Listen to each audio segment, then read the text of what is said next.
Bonjour à tous, bienvenue sur ma chaîne, je suis super contente de vous retrouver aujourd'hui pour une nouvelle vidéo et aujourd'hui en plus, donc après les best soins, après les best make-up de 2020, aujourd'hui on va s'attarder sur tous les produits qui ne m'ont pas plu en 2020. Donc on va mélanger make-up, soins, cheveux, enfin un peu tout et vraiment, et j'espère que j'oublie rien en fait. Donc bien sûr ce sont des produits qui ne m'ont pas plu à moi.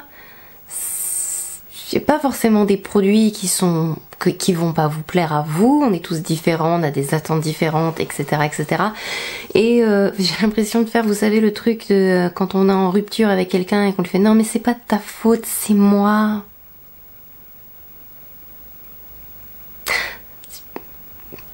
Pensez ce que vous voulez.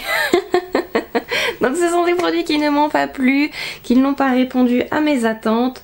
Je vais vous expliquer pourquoi, comment, etc. Je trouve que ça peut être aussi des vidéos très intéressantes parce que c'est vrai qu'on a tendance tout le temps à parler des choses qui nous plaisent parce qu'on est emballé, parce que puis c'est tellement plus agréable de parler des choses qu'on aime.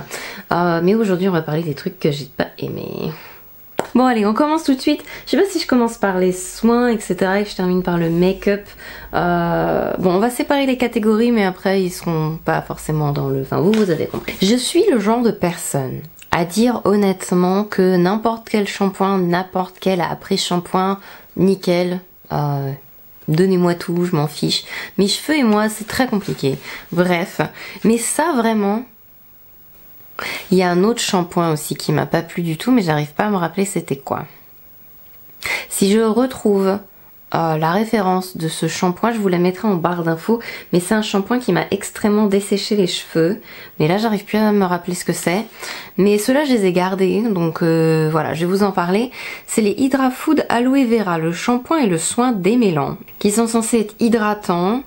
Sans alourdir, avec un rinçage facile pour les cheveux normaux à sec, vegan, recyclable, sans silicone pour un toucher naturel, d'origine à 98% naturel. On regarde ça, on se dit c'est magnifique. Alors le point positif de ça, c'est que Garnier a mis sa liste d'ingrédients au dos, avec effectivement à quoi correspond quoi, est-ce que ça signifie la source, etc.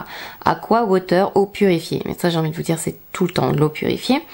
De la glycérine d'origine végétale, ce que c'est donc, parce que c'est toujours les mots en latin, donc de l'huile de tournesol, de l'aloe vera, de l'huile de coco, d'origine végétale, des graines de guar, etc. etc. Donc bref. De ce côté-là, nickel. Packaging, très mignon. On dirait des petites bouteilles de jus de fruits. D'ailleurs, c'est marqué dessus qu'il faut pas le boire. En cas où ça vous donne envie. Le lait hydratant, je le trouve pour quelque chose qui est destiné aux cheveux normaux à sec. Déjà pas assez démêlant, pas assez hydratant. Et mes cheveux, c'est de la paille. Et le shampoing, il lave. C'est déjà pas mal, vous allez me dire. Non, vraiment, j'ai été très déçue de ces deux produits-là. J'ai les cheveux fins, pas forcément hyper secs, mais comme j'ai les cheveux longs, effectivement, il y a les longueurs qui s'abîment un peu plus, qui sont un peu plus sèches, et qui peuvent vite virer à la paille si les soins sont pas assez hydratants. Et en plus, il faut pas non plus que ce soit trop nourrissant, parce que comme j'ai les cheveux fins, ils peuvent être très vite plombés. Et non seulement j'avais les cheveux plombés, mais en plus ils étaient rêches et c'est affreux. J'aime beaucoup les produits Embryolisse. J'ai quand même fini la bouteille, je sais pas pourquoi, je suis quelqu'un de très têtu. Ça m'a pas desséché non plus la peau, donc moi à partir du moment où ça me rend pas le truc hyper desséchant, enfin je continue à l'utiliser même s'il est moyen. Mais c'est pas la meilleure lotion micellaire que j'ai utilisée de toute ma vie. Je trouve même que les lotions micellaires Garnier sont meilleures que celle-ci. Donc ça nettoie, ça démaquille, ça apaise. C'est pour tous les types de peau, visage, yeux, lèvres, testé sous contrôle dermatologique et ophtalmologique. Mais je trouve pas que ça démaquille correctement. Je n'utilise que les lotions micellaires. Bon, déjà dans mon kit principalement, ou en cas de vraiment très intense flemme, mais c'est quand même assez rare. Je m'en sers pour me démaquiller, surtout pas pour me nettoyer, parce que je rince après si c'est pour une utilisation quotidienne. Si c'est dans mon kit pour une fois, je vais nettoyer, démaquiller, etc. Et je vais directement maquiller après, passer au reste, parce que j'ai besoin que ça aille vite et que j'ai pas forcément d'eau du robinet, si vous voulez, à disposition quand je travaille. Mais je vous conseillerais de le rincer ou de vous laver après et de l'utiliser que pour vous démaquiller. Pas pour vous nettoyer la peau. Mais bref, de toute façon, ce truc-là démaquille pas très bien. Donc, alors ça, je l'ai très peu utilisé. Le tube est presque plein. C'est le Creamy Cleansing Foam Moist de Belif. J'aime beaucoup les crèmes Aquabomb, les True Cream de Belif, mais alors ce nettoyant là, je ne vous le conseille pas du tout. Il est censé être enrichi à 20% de glycérine et donc du coup de laisser la peau hyper douce, hyper propre et douce, hyper hydratée. J'ai l'impression d'utiliser du savon. Enfin, j'avais, parce que j'ai utilisé que quelques fois du coup. Hein. Là par contre, je me suis pas attardée dessus. Hein. J'ai pas insisté comme avec l'eau micellaire, vous voyez. Il y a encore plein le truc presque. Mais c'est juste pas possible quoi. C'est du savon sur le visage. C'est ça crisse. Ça sent le savon déjà. Ça sent le savon. Ça crisse sous les doigts et c'est pas du tout quelque chose que je vous recommande. C'est beaucoup trop agressif sur la peau. Enfin, avec ça, vous détruisez votre barrière cutanée puissance 1000, quoi. Ça fait vraiment... C'est horrible. C'est le nettoyant que je vous recommande pas du tout, en fait. Mousse nettoyante. Non, non, non, non, non. Après, au niveau de la texture, il est quand même hyper agréable à utiliser, mais il n'y a que la texture sous les doigts qui est agréable, hein, parce que la sensation sur le visage, avant, pendant, après... Enfin, avant. Pendant et après, non. J'ai plein de trucs. Je pensais pas. J'ai commencé à faire, vous voyez, j'ai mis un peu de côté les trucs dont je voulais vous parler qui m'ont un peu beaucoup déçu. Et je me disais, j'ai quand même pas mal de choses en fait. En premier, je vais vous parler de ça parce que j'ai pas beaucoup d'accessoires en soi qui m'ont déçu. Bah non, j'en ai qu'un seul en fait. Les petites éponges toutes veloutées de Juno avec des petits pois là. Je ne vois pas l'intérêt de ces éponges, très honnêtement. Je préfère encore utiliser mon pinceau, je préfère encore utiliser une éponge classique qui se mouille comme la Real Techniques Beauty Blender, la ELF qui est très très bien, la Wet n Wild, toutes les autres, mais pas ça. Parce que ça a tous les inconvénients d'une éponge qui ne se mouille pas alors qu'elle se mouille. J'ai essayé de l'utiliser sur les personnes qui avaient la peau sèche, j'ai essayé de l'utiliser sur les personnes qui avaient la peau grasse, j'ai essayé de l'utiliser sur moi à plusieurs reprises. C'est mouillé ou pas mouillé, bah, je vois pas la différence par rapport aux autres. Le concept est hyper intéressant, c'est dommage que quand je la mouille, j'ai l'impression de ne pas l'avoir mouillée. J'ai pas l'impression qu'elle absorbe tant d'eau que ça, si vous voulez. Et au final, je vois pas l'intérêt de ces éponges en fait. La base, la Gripping Primer de Cover FX. Par rapport à par exemple la Gripping Primer de Milk, elle est moins bien. Ils mettent que on peut la tapoter délicatement sur la peau avant de procéder au maquillage.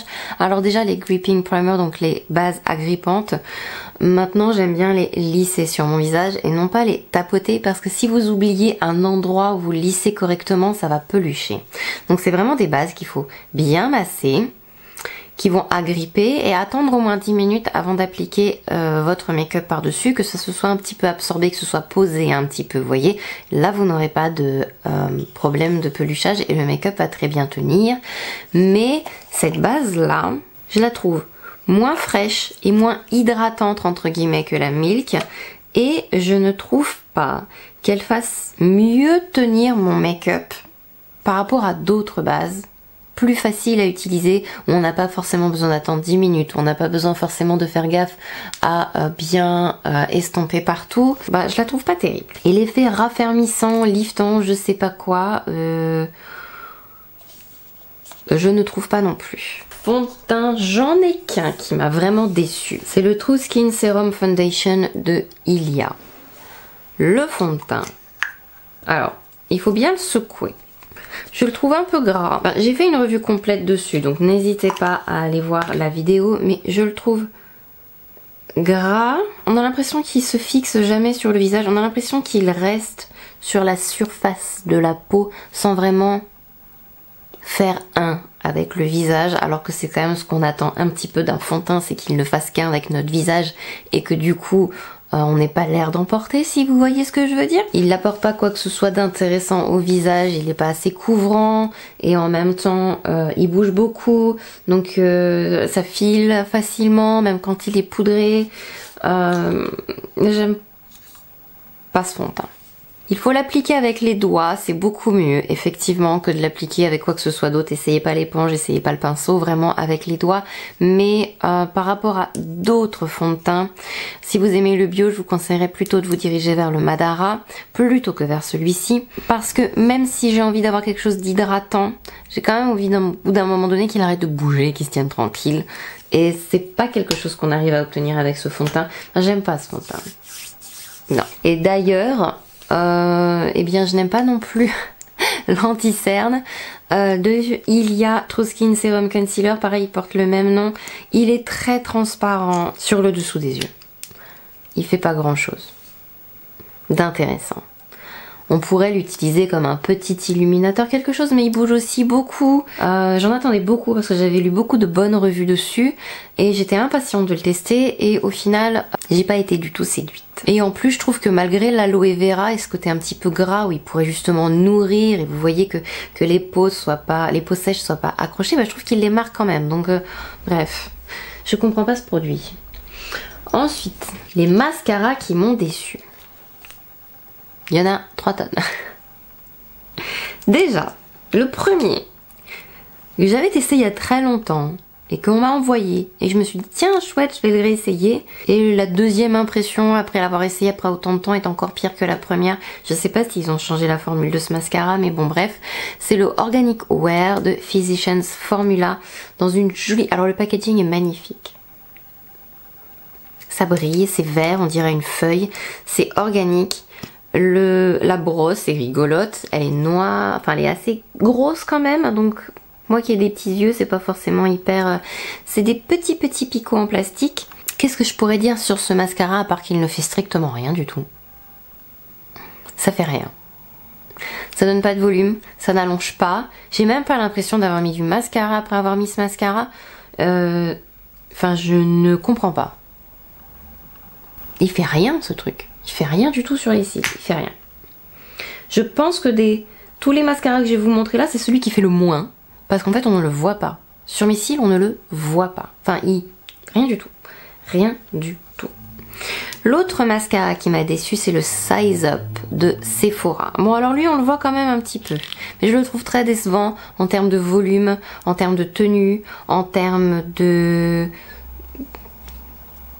Je suis pas très séduite. La brosse ressemble un peu au Too Faced Better Than Sex, mais il ne surpasse pas le Too Faced Better Than Sex. Alors dans la formule originale, parce que j'aime pas la formule waterproof du Too Faced, il n'arrive pas à faire tenir la courbe du recourbe-cils. Alors vous allez me dire que c'est une exigence très forte parce que c'est très difficile pour un mascara non waterproof de faire tenir la courbe du recourbe-cils, mais il y en a qui y arrivent quand même, donc je me dis pourquoi pas.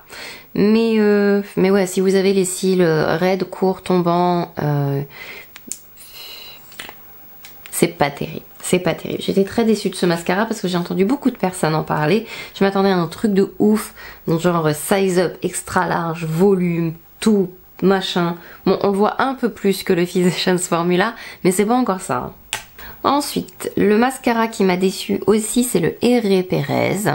Donc là, on a sur un mascara bio avec plein de super ingrédients à l'intérieur, mais il apporte pas grand chose non plus. Il a pas énormément de volume, il a pas énormément de longueur. Enfin, j'ai l'impression de pas mettre grand chose quand je mets ce mascara, donc c'est assez décevant. C'est assez décevant quand même. Ensuite, il y a celui-ci aussi. Donc de toute façon, les mascaras que je vous montre, c'est vraiment les mascaras qui m'ont pas fait grand chose, voire rien sur mes cils. Donc avec le Yves Saint Laurent The Curler, on voit quand même un petit peu que j'ai des cils, un petit peu. Mais l'effet recourbant, pas terrible. Il n'y a pas beaucoup de volume, enfin il n'y a pas grand chose. C'est pas un effet fossile pour moi. Alors le seul originalité, je dirais, c'est sa brosse, mais c'est tout, ça va s'arrêter là en fait. Et pour un mascara aussi cher, c'est encore plus décevant. Donc voilà, ça vraiment, ça m'a beaucoup déçu. Ensuite, il y a un produit Madara qui m'a déçu quand même. c'est les Guilty Shades. Donc ce sont des fards à paupières liquides. Quand on les regarde comme ça, on se dit waouh, truc de fou, le vert est magnifique. Et ils sont très beaux. Ils sont très beaux, c'est pas ça que je leur reproche du tout. Ce que je leur reproche, c'est vraiment leur manque de tenue. Ils tiennent pas du tout. J'ai beau mettre une base, j'ai beau les estomper, j'ai beau les appliquer au doigt, j'ai beau les appliquer au pinceau, estomper à mort le truc, mettre un fard par-dessus. Avec un fard par-dessus, ça tient un tout petit peu mieux, mais même en superposant la base, le fard, de la poudre, ça file, ça tient pas. Et c'est tellement dommage parce qu'ils sont tellement beaux, mais non, ça tient pas du tout. J'ai pas essayé de les mettre sur des paupières qui étaient vraiment très sèches pour voir si ça tenait mieux parce qu'ils étaient peut-être un peu trop nourrissants ou peut-être la formule trop émolliente, donc je peux pas vous dire, mais en tout cas moi j'ai pas réussi à les faire tenir correctement sur la paupière. Ensuite, ceci c'est le Brightening Eye Casual Nude de Chantecaille. J'ai mis une réserve sur ce produit parce que je ne sais pas si le produit est défectueux, si c'est celui que j'ai reçu ou si c'est juste normal. J'ai été remboursée par la boutique et j'en ai pas repris parce que j'avais pas envie de tenter l'aventure avec un deuxième parce que ça coûte quand même assez cher. C'est donc un crayon nude pour l'intérieur de l'œil et ce truc est hyper sec. C'est peut-être qu'il était défectueux, je sais pas. Je l'ai taillé. J'ai réussi à avoir un peu de couleur à un moment donné, mais le truc, il est sec comme de la pierre. Alors, il fait mal aux yeux, il pique. Quand on arrive à en mettre un petit peu dans l'œil, c'est le produit qui m'a déçu. J'étais tellement impatiente en plus de tester produit Chantecaille.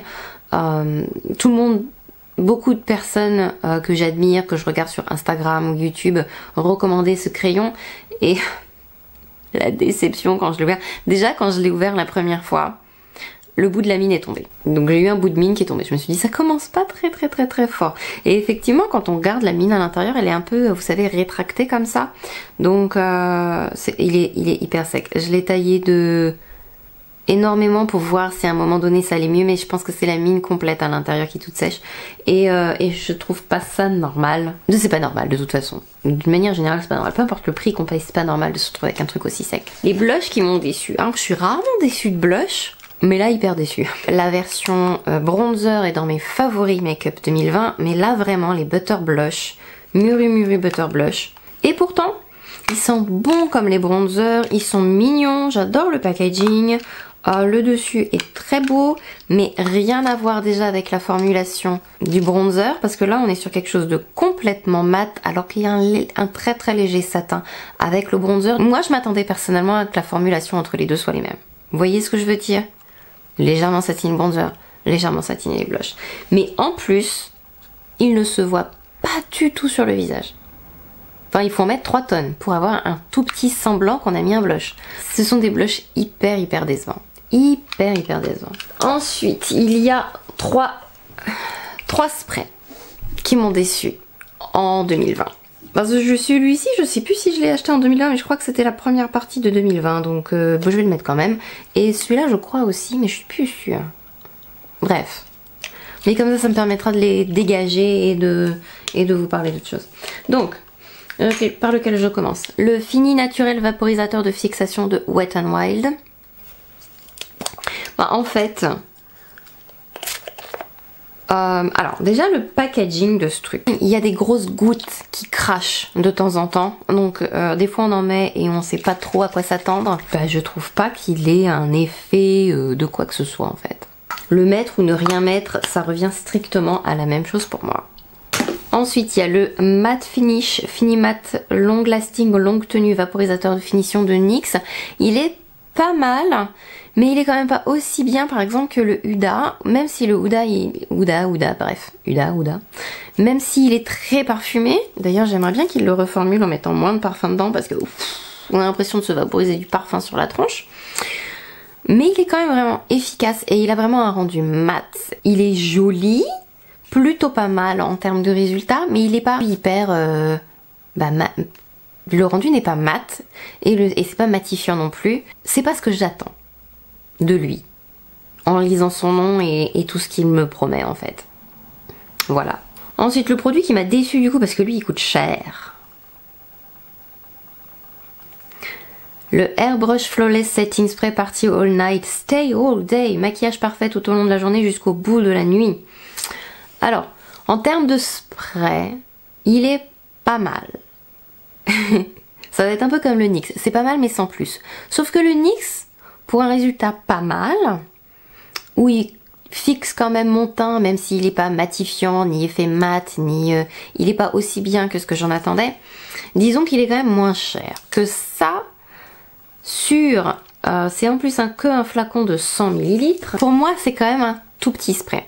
Même si je crois que Urban Decay c'est 118 ml. Mais bon, à la limite, je vous conseillerais plutôt de partir sur un Urban Decay que je trouve cher pour 118 ml que ça qui est extrêmement cher pour 100 ml et qui en plus est bien mais sans plus. Il fait moins bien tenir le fond de teint et les produits que le Urban Decay ou que le Skin de Nivea, mais j'ai envie de vous dire de toute façon Skin de Nivea c'est eux qui formulent les Urban Decay, donc ou même que le Morphe, enfin voilà quoi, pas terrible, pas terrible du tout, et du coup bah, il est cher quoi, et en plus ils font pas aussi bien que mes autres sprays, les produits entre eux, où il enlève pas l'effet poudré aussi bien que les autres, et il fixe pas aussi bien que les autres, donc il est bien mais bof, et du coup pour le prix c'est un encore plus bof.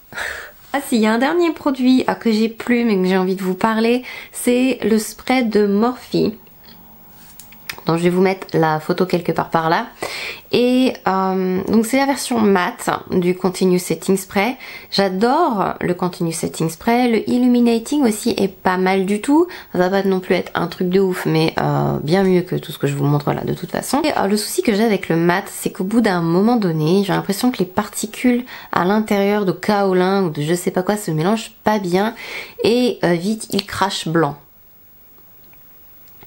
Et vous vous retrouvez avec plein de points blancs en fait sur le visage. Donc et ça arrive quand on arrive pas au début de la bouteille, mais vite à la moitié en fait. J'ai l'impression que ça se mélange plus bien ou je sais pas, mais ça fait pas très joli sur le visage. Donc du coup je ne vous recommande pas celui-là non plus. J'ai un problème avec les sprays mat je crois. Bon, je crois que j'ai pensé à tout. Du coup, si jamais il y en a un qui me revient en mémoire, je vous le mettrai en barre d'infos en oups j'ai oublié. Mais voilà, on a fait le tour de tous les produits qui m'ont déçu. J'espère que cette vidéo vous a plu, même si elle est quelque part assez négative. Mais c'est utile aussi. Après, bien sûr, tout ce que j'ai pu dire sur ces produits, ça veut pas dire que je n'aime pas la marque. La preuve, c'est qu'il y a beaucoup de ces produits où j'ai aimé d'autres choses, comme le Embryolisse par exemple, j'adore le lait crème concentré, comme Charlotte Tilbury, il y a des produits que j'adore dans la marque, etc. etc. C'est vraiment que, souvenez-vous que il peut pas y avoir tout, je ne pense pas personnellement qu'il peut y avoir tout de bon dans une marque. Il y a forcément des choses qui ne vont pas vous convenir et pas vous plaire, et c'est aussi ça qui est chouette, c'est qu'il en faut pour tout le monde, pour tous les goûts, pour tous les types de peau, pour toutes les attentes, pour enfin voilà, donc tout le monde peut y trouver son compte, c'est ça qui est bien aussi, et enfin sauf le nettoyant Belif quand même. Bon allez, je vais vous faire plein de gros bisous, on va s'arrêter là-dessus. J'espère que la vidéo vous a plu. Et puis bien, je vais vous souhaiter un bon week-end et vous dire à la prochaine. Bye bye.